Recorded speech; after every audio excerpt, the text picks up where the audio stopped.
जन सामान्य मंच नित अपने लक्ष्य की ओर अग्रसर है और संगठन को शीघ्र ही अपने उद्देश्यों पर सफलता प्राप्त होने का पूर्ण विश्वास है। आज का कार्यक्रम बेहद सफल और परिवर्तनकारी साबित हुआ।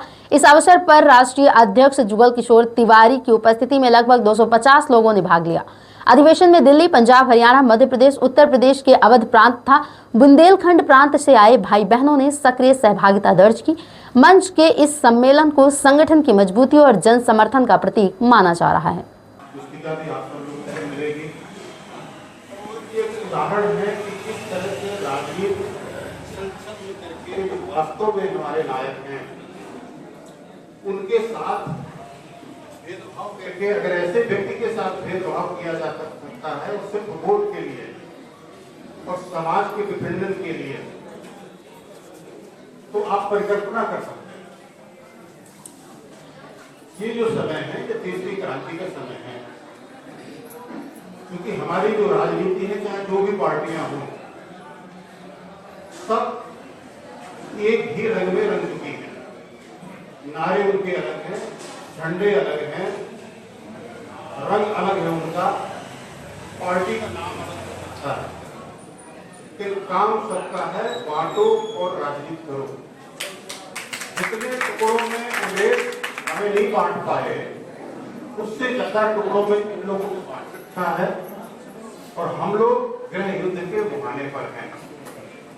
और ये वास्तविकता है कि बहुत जल्दी ही प्रगति, ये नहीं प्रगति तो अपना रूप दिखाई रही है, आप लोग देख रहे होंगे। देश के अंदर भी इस तरह की चीजें और विश्व लेवल पर इस तरह की चीजें होने वाली हैं कि जनसंख्या का क्षरण, और वैसे भी हम लोग जीने वीने लायक रह नहीं गए।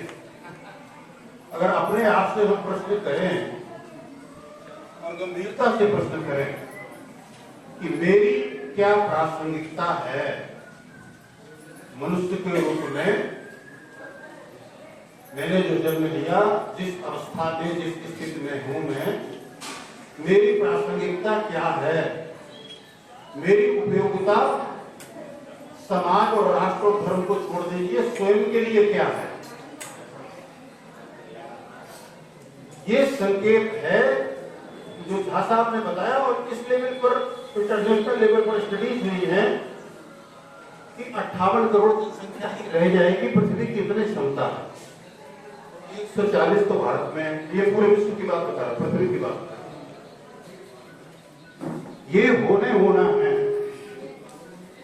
क्या मानसिक रूप से हम इसके लिए तैयार हैं? एक चीज। दूसरी चीज, डरने की जरूरत नहीं है। कितना भी कलयुग हो, कितनी भी विपरीत परिस्थिति हो, ये सृष्टि 3 गुणों से बनी है, 17 स्तंभ। तीनों गुणों का भाव रहता है। हमारे आप के ये कर्म निर्धारित करेंगे कि हमारे आप के आसपास किस तरह के लोग होंगे, हम किस सामाजिक व्यवस्था में होंगे।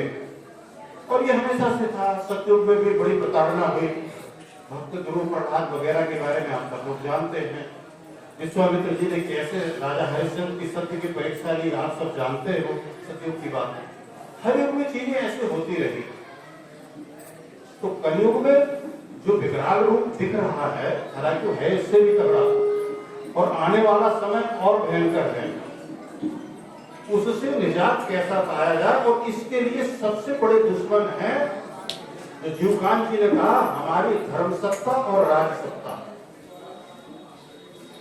ये दोनों जिस तरह की विकृति इसमें हो चुकी है, क्योंकि राजसत्ता का क्या काम होता है? अधर्म का नाश करना तो हमेशा दंड का काम होता है, और दंड होता है शासन के पास में, सरकार के पास में, जिसे हम कहते हैं। तो अधर्म का नाश तो राजनीति करेगी, राजनीति को करना चाहिए। दुर्भाग्य है कि अधर्म का प्रसार कर रहे हैं, अधर्म का संरक्षण कर रहे हैं। धर्म का पालन ये आम नागरिकों का, हमारा का सबका काम, उसको हम लोग कर सकते हैं। तो क्या कोई बता सकता है कि वर्तमान राजनीति नाश करेगी अधर्म का? अधर्म करने वाले लोगों के साथ हमारे परम पूज्य भगवान शंकराचार्य जी को